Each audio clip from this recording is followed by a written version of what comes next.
Oh, hey guys, it's Warboss here again with another character this week. We've got Byakuya. So first off, I got a lot of things to say about this matchup, but the first thing is this matchup is extremely snowball heavy. You're really trying to get into your effective range as Wagner, kind of as quickly as possible, and you're trying to stay out of like his effective range, which is just a little farther from you. Byakuya's buttons, yeah, so they are a little farther, so you really do want to be closer to him. One thing to note is that uh, using 6C on occasion to really low crush at opportune times is really important. Uh, like, Byakuya likes to poke out with a lot of lows, like what a lot of Byakuyas do. It doesn't mean that he doesn't have any other incredibly good buttons.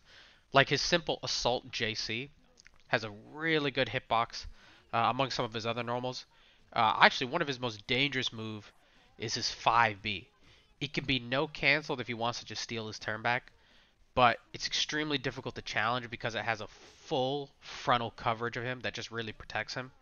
And you really can't like punish it that well because he can just whiff cancel it into the follow up and it'll hit you anyway. Uh, Now to kind of flip this around, Byakuya really does have to respect your corner pressure too, just as much as you kind of have to respect his.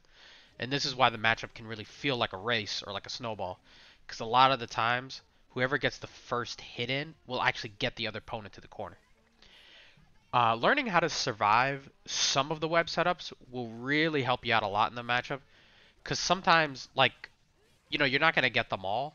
But sometimes being able to, like, successfully get out of a few of them will just give you a couple extra chances each set that if you can correctly guess, you can get your turn back.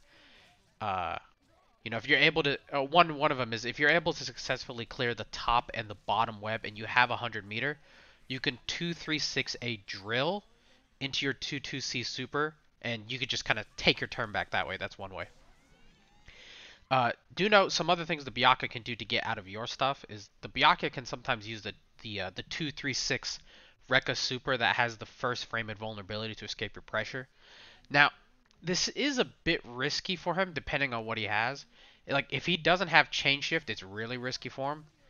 And if you have shield buff, man, this just completely counters that. You can eat the entire super with increased force function with shield buff, and many times you can actually eat it with just 214A and the increased shield charge. That'll just go straight through it. Because the move is not fully invincible. It's only invincible on the super flash. And then, it's just kind of like it's just hitting a lot of stuff in front of him. The EX command grab too. You may see a few Byakuyas try to use that to get out of the corner, but that's even worse than the 2-3-6C option because it doesn't have any invulnerability on start. So you could just be hit out of it while you're trying to do it. But yeah, all in all, man, it's actually a matchup that like starts off as like really kind of an extreme Mexican standoff where you're just kind of staring each other down, and then you're just trying to rush to kind of get into your range as quickly as you can. And then it just devolves into kind of keeping your corner pressure up until the Byakuya is dead. And the kind of the same is exactly the same for the Byakuya to you as well. Personally, I give a very slight favor to Byakuya, especially when he has meter, because his web setups can be like extremely frustrating to get out of. And typically, once he gets the grid cycle, he kind of maintains it because he keeps getting it with his webs. But anyway, that's all I got for now. Big thanks to Evan and Euphoric who did give me some games this week, and it was because it was really hard to find matches against Byakuya this week. But that's all I got, and take care.